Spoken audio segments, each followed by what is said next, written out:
We do want to get you up to speed on what's gone on as far as the trade deadline goes. And I guess we're going to start right here. Our insider David Aldridge is here. We'll start with Antawn Jamison going to the Cleveland Cavaliers. And there's been certainly a lot of talk about Amari Stoudemire possibly winding up there. How did this all play out? Well, this was always kind of 1A for Cleveland. You know, if they wanted Stoudemire, but they just didn't really like enough of what Cleveland was offering J.J. Hickson and Ilgauskas and a pick. They wanted more, and they never could get more, whether it was with Phoenix or with a third team. So they decided to move it to this, which was always kind of in their back pocket.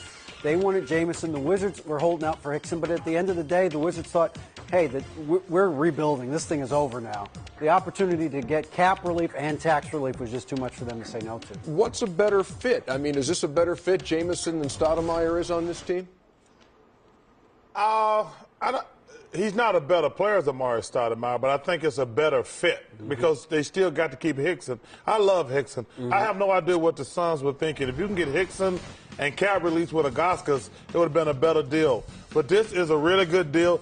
And for the first time this year, the Cleveland Cavaliers, I'm going to put them ahead of the Orlando Magic in the East. So it took this move. It did, because I still think they had the same problem going into the playoffs. Those guys trying to guard Rashard Lewis. Those guys trying to guard Vince Carter. Shaq trying to guard Dwight Howard. I still liked Orlando, but this puts, in my opinion, this puts Cleveland over the hump in the East. What do you think, Jeff? Well, what made this trade go through was L. Thornton going to the Wizards. I mean, because they wanted a young piece to go with that and a pick, and they got both of it. So when the Wizards got both what they needed, a pick and a young player in L. Thornton, they said they were going to move Jamison. To me, this move was made last year in the playoffs when Orlando beat Cleveland, because Cleveland had nobody to match up on Rashard Lewis, and not only to match up with them, but to go at him on the offensive end. The way you take a good offensive player out of his rhythm, Rashard Lewis as a shooter, is you make him play defense. You go at him, and Antawn Jamison will press the envelope on the defensive end and make him play defense. Make a guy like Lewis play defense. Let's hear what Antawn Jamison has to say about the deal to Cleveland.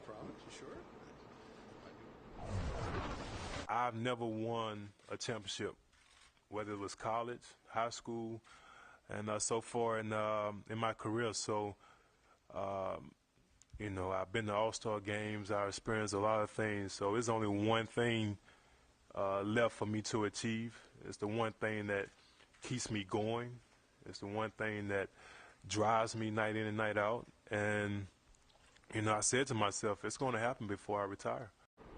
He is going to turn 34 in June, 12th NBA season. How about the Zydrunas Ilgauskas part of this equation? Well, the Wizards will buy him out. It's just a matter of when and for how much. But they don't need to. They don't need to do it for the tax situation now. They are under the tax now. This is not going to affect that one way or the other. So they'll buy him out. And then, hey, he's going to have suitors. Dallas needs a big man now that Dampier's out. Atlanta's always been looking for one more big. Denver's been desperate for a big. But his heart is in Cleveland. That's the issue. That's what they're counting on, is the loyalty that he feels toward the Cavaliers. The thing I like is that they got loyalty to him as they shipped him out of town. The thing I like is that Dallas came out right away and said, hey, if they buy him out, we want him. And nothing like the top teams all fighting over guys and letting it be known they want him. It's two things that really drives me nuts. When they trade a guy, they say, we love this guy, but they trade you. And then this other thing, I think I heard it with Ray Allen, and I heard it with Amari and Phoenix, but these teams says, we're not trying to trade you, but we're going to listen to offers. I'm like, what the hell does that mean? That means they're trying to trade you. I feel a lot better.